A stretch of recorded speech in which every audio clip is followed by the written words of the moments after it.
অন্ধকার কারাগারে ৫ ওয়াক্ত নামাজ আদায় করে সময় কাটাচ্ছেন কন্টেন্ট ক্রিয়েটর তৌহিদ আফ্রিদি। বদলে যাওয়া তার চেহারা দেখে অনেকেই বলছেন এ যেন আগের সে আফ্রিদি নন, একেবারে ভিন্ন একজন মানুষ। সম্প্রতি সামাজিক যোগাযোগ মাধ্যমে ছড়িয়ে পড়া একটি ছবিতে তৌহিদ আফ্রিদিকে হাসপাতালের বেডে শুয়ে থাকতে দেখা যায়। ছবিতে তার মুখ ভর্তি লম্বা দাড়িতে ভরে গিয়েছে, যা দেখে হতবাক তার ভক্ত ও অনুরাগীরা। একসময় যাকে দেখা যেত গান বাজনা করতে, মিডিয়া নিয়ে ব্যস্ত থাকতে, সময়ের ব্যবধানে আজ তাকে দেখা যাচ্ছে ইসলামী অনুশাসনে নিজেকে সঁপে দেওয়া এক ভিন্ন যুবক হিসেবে।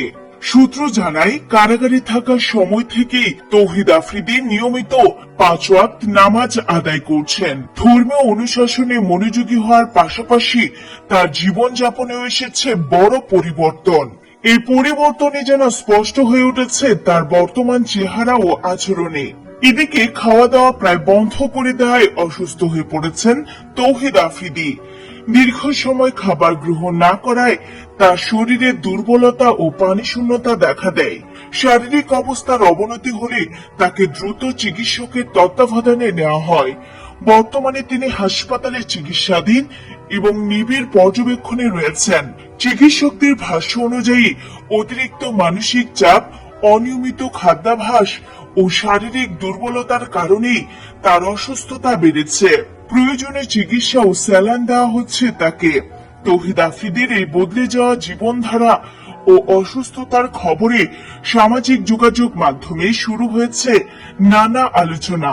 কেউ বলছেন আত্মশুদ্ধির পথ, কেউ আবার লিখছেন দেখে চেনাই যাচ্ছে না এ যেন অন্য এক আফ্রিদি।